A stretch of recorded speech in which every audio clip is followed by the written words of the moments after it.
Good morning, fam. I wanted to talk about a few things heading into this week.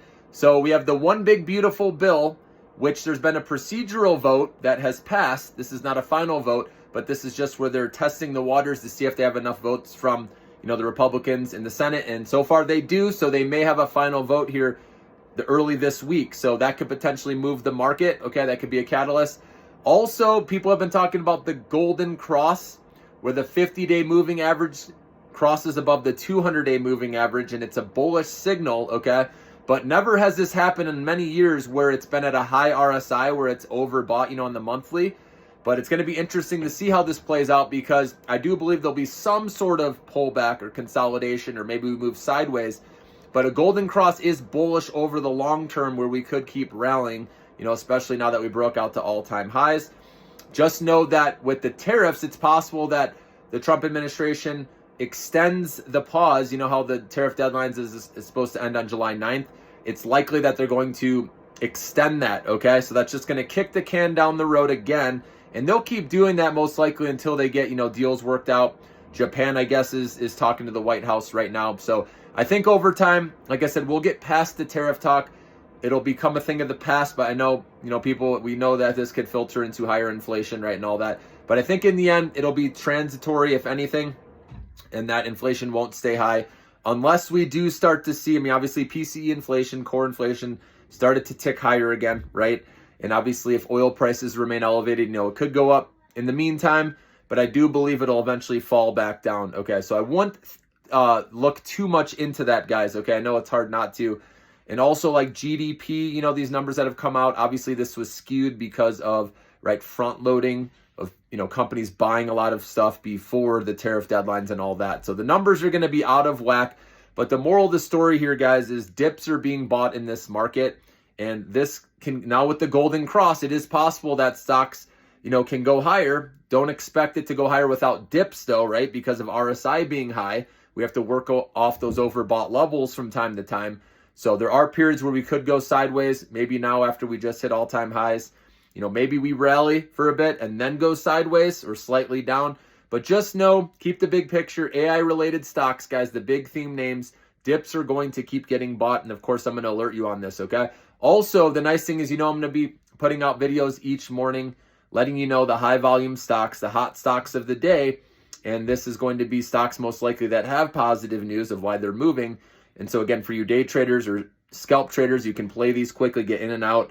Use the stop loss so they don't always go your way, guys. Remember, the best traders in the world win 60% of the time. So that's why when it does go the other way on you, which it's going to happen, guys, get used to your stop loss hitting, okay? And then when you do that enough, you realize it's not a big deal, okay? You minimize your losses, and then you maximize your gains by trimming a little as it goes up, raising your stop loss higher and higher into the profit zone, okay? So like I said, when you're playing these, you have to have the risk tolerance first off, and you need to set a stop loss. But like I said, you could potentially make some money on these. And if you, like I said, play these with fresh positive news, more times than not, you're going to get wins on them if you stay disciplined, like I said, and you don't get greedy. You got to trim as it goes up, raise your stop loss, and then no matter what, you're going to get a win on that. And then you move, rinse, and repeat, do it on the next one, okay? So only play these stocks, though, if you have the risk tolerance, right, and you're setting a stop loss. And like I said, you don't have to day trade, do these in and out trades. That's just for those people that like that. I know there's a lot of people that are more medium to long-term investors or like to swing stocks, okay? And I can help you out with those as well, guys. Just comment of what you're looking for specifically, and I will do my best to help you out, with your time frame and all that, okay? But it is interesting to see the golden cross happening at these high RSI levels, and the MACD actually is crossing on the monthly as well, all right, or about to. And so we need to see if it actually does happen. But I can just see with people still, right, getting their money in from the sidelines, that this rally could potentially continue.